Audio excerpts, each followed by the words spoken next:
Hi, I'm Dottie Sanciola, and welcome to Let's Talk. Coming up today on Let's Talk, Bill Berger has an interview with Terry Mazzone. Terry is the Vice President of the Wellington Kiwanis Club, and they will be discussing what's going on with the club. They're always interested in getting new members. If you're interested, they meet the first and third Thursday right now in a hybrid mode at both the United Methodist Church in Wellington and also through Zoom. They do a lot of good for our community. It's a great organization, so consider joining. Something special to share today. A few months back, in response to the pandemic, Wellington community member and entrepreneur Rick Hatton came up with an idea for a simple, portable, customizable, and inexpensive do-it-yourself classroom partition. Some people are referring to these as sneezeguard, and as businesses and teachers prepare to go back to the classroom, this do-it-yourself model is getting a lot of attention. Take a look. As schools reopen, safety is by far the #1 concern. Ups Budnick now offers a DIY solution to make low-cost classroom partitions quickly. Using ordinary PVC pipe, together with Ups adhesive tabs and our clear PV Shield sheeting, you can make custom partitions in a matter of minutes. Assembly of the PVC frame is simple. Ups PV Shield film is extremely clear, tough, and available flame retardant. PV Shield comes on convenient rolls and it's easy to cut to your desired size.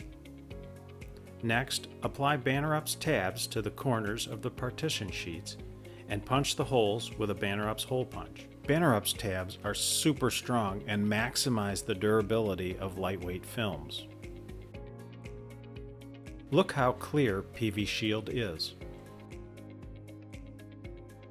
The Ups solution is a fraction of the cost of other commercially available partitions, and it's faster to install and customize perfectly to your needs. To assist in your safety efforts, Ups by Budnick is committed to donating limited quantities of tabs to educators for use in your classroom. To receive free samples, design ideas, and pricing, please email bannerups@budnick.com or visit bannerups.com. The school survey that was sent to parents about the opening under COVID was to be returned to the schools by this past Saturday, August 15th. They have extended that time. They do ask families to please get that back to them as soon as possible. They will be making phone calls to those who they have not received the information from. This is a critical piece of how they're going to plan for the opening of the schools. The schools right now are set to open in a hybrid manner starting September 14th. Bill's interview with the Wellington School's athletic director, John Bowman, was originally scheduled to air today. However, they decided to hold off based on the anticipation of Governor DeWine's directive, which he is supposed to give tomorrow, Tuesday, August 18th at a 2:30 press conference. Once John knows the direction that the governor is taking the high school sports, he will then meet with his fellow athletic directors and lay out a plan and schedule accordingly. He will be meeting with Bill Berger to sit down and talk about what this means for Wellington High School. Upcoming soon on an episode of the summer of 2020, an interview with Jenna Calfo. Jenna Calfo is a 2020 graduate of Wellington High School. Currently, she is serving as a secretary on the Lorain County Junior Fair Board, and she's also the co-chair of the Fall Department and Special Events. She'll be talking to Bill about this year's special plans for the Junior Fair and any changes and challenges they're facing in regards to the COVID-19.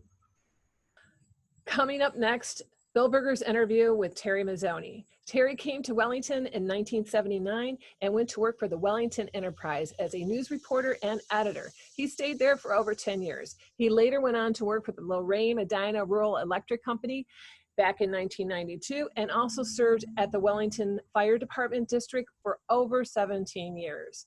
He's been on the Wellington Schools Endowment Fund Committee for 15 years, part of the Herrick Memorial Library Board of Trustees, and also served as the voice of the Wellington Dukes basketball. He initially began doing that and as a way to become involved with his son's high school basketball experience. He went on to stay in that job for 17 years. His wife, Pam Mazzone, is near and dear to so many of us here in Wellington. She was a teacher at our Wellington schools for over 35 years. She taught second grade special ed and first grade. She retired back in 2015. Terry is also a favorite at the Patricia Lindley Center for the Performing Arts. He has served as the MC at our charity concerts, and we very much look forward to the day when we have those concerts once again and can have Terry again on our stage. From the newly renovated beer garden here at the Berger Estate, Film Crew Productions presents the summer of 2020. Here are the headlines as of the 12th of August. The Big Ten, the Pac-12, and MAC have either canceled or postponed all of the fall sports. And then just today, the GLIAC, the Great Lakes Intercollegiate Athletic Conference, also has decided to either cancel or postpone all fall sports. Yesterday, Joe Biden picked Kamala Harris as his running mate against the Trump administration. 1,194 students and staff at the Cherokee County School District outside of Atlanta, Georgia, have either tested positive or something worse. And 8 days after they actually opened the school, they had to close it down. And the summer of 2020 starts now. We're very honored to have the vice president of the Kiwanis Club here in Wellington, Mr. Terry Mazzone. What does Kiwanis mean, and what is the background to Kiwanis? Native American term. Okay. It means we trade. It's we trade. And when Kiwanis was started in Detroit, Michigan in 1915, they changed from a we trade to we build. And that was a model that lasted almost 90 years until they decided they upgraded the motto of it to serving the children of the world. So Kiwanis is a worldwide organization. It's in 80 countries. In Ohio, we've got 224 clubs. In Lorain County, we've got 8 clubs. I happen to be lieutenant governor this year, serving on the statewide board, and we have about 200 members. We're one of the fastest growing divisions in Ohio right now. Within the village of Wellington, I know that you work very, very closely with not only the Board of Education, but the students themselves. If you could discuss that, please. Kiwanis means kids as far as we're concerned, and we've been doing it for 96 years. We are the chief sponsor of the service leadership programs in the Wellington schools, and that's Key Club at the high school, 9 through 12. At the middle school, 7 and 8, we have the Builders Club.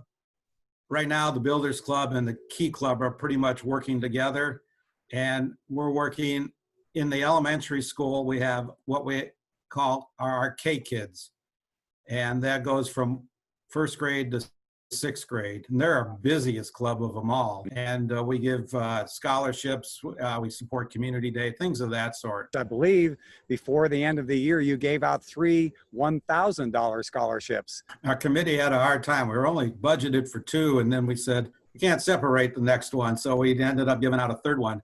And they went to Alexis Starner, who I believe was our valedictorian, Right. Jenna Calfo, who was our Key Club president, and our kicker from the Dukes, Grace Ann Dudziak, was our 3rd scholarship winner. So we gave out 3 $1,000 scholarships. We also give out some kindergarten scholarships. We try and partner up with the Wellington Schools Endowment Fund, and we get young people involved in that program. If they're not signed up with the college savings program, we give them the first $50 to get enrolled in that, and we try and do that in the fall of each year. Well, you mentioned Jenna Calfo. She also received a special reward from Kiwanis also. Yeah, this is a new award that we came up with, and Jenna accumulated over 700 community service hours, and she far and away was the top person. So we teamed up with the Board of Education, and we both adopted resolutions, and she is the first ever recipient of the Outstanding Citizenship Award Well, congratulations, especially to Jenna Calfo. We know that your last two, shall we say, activities had to do with the Wellington breakfast and also the pancake breakfast. If you could talk about how successful those were. Pancake breakfast, I believe we were able to raise about $4,000. We solicit from our local businesses and other organizations ads for placemats, and so we were able to generate some sponsorships for the Pancake Day, and that we also doubled the use of that placemat. And we used them about 3 weeks later at the State of Wellington breakfast, which features Mayor Hans Schneider, Village Administrator Steve Dupy, School Superintendent Ed Weber, and the treasurer at that time was Tina Gabler. So we were able to have them come up and talk about the current state of the village. Our new signature project for Wellington Kiwanis, in addition to scholarships, is we're trying to raise money for school playgrounds. Our playground at Westwood Elementary is outdated. They've had to take equipment out. It doesn't have the up-to-date safety standards for the surface. We're starting to raise money. We've got $5,000 already set aside. The K Kids is going to raise another $5,000. We're seeking grants. We're not saying it's specifically for Westwood right now because we don't know what's going to happen with Westwood. We're just raising money for playground equipment because we do know that we want to have playground equipment at Union School Park. This year, because the schools were closed so early, you gave money to two other organizations. We gave $1,000 to Well Help. The need for food greatly increased during the pandemic. And then we also gave $1,000 to the Helping Hands, which is, I believe, St. Patrick's Catholic Church's food pantry. So we gave $1,000 to both pantries. I know that you're looking at different ways to fundraise. You're also looking at a membership drive and so on. How are you going to continue, if at all possible, to raise the money for the schools and so on? Peterson Nut Sale. Basically, it's in October, and we make sure we always have the nuts delivered by Thanksgiving. And that's been a major fundraiser for us, and that'll go towards scholarships and playgrounds.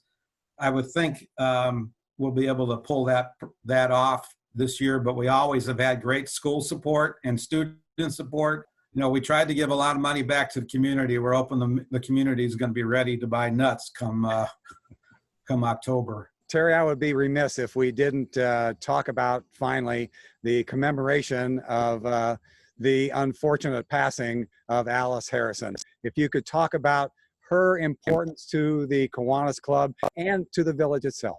Yeah, she was a Citizen of the Year, I believe, back in the mid-90s for the Chamber of Commerce for her contributions to the community. She was the person, if you went into Harrison Ford, she was the person who most often greeted you with a smile. How can I help you? And she was in Kiwanis since 2001. She died last week at the age of 99. So she was in her 100th year. So Alice was the person who worked the phones for us. If we needed people to work at the fairgrounds for the ticket booths, if we needed people to work Pancake Day in February, Alice was a good, strong member of Kiwanis. Well, once again, we would like to thank Mr. Terry Mazzone, the Vice President of the Kiwanis Club, to give us an idea of, number one, what Kiwanis actually is and how it actually is promoting the school, scholarships, and so on with their various fundraising events and so on. So thank you, Terry, very, very much for giving us that insight. I'd also like to thank, once again, Ms. Dottie Cienciola, my field reporter, and also Dave Conklin, the technical advisor, without which these two people, we would not have this program to present to the village of Wellington. We will be back again. This is a film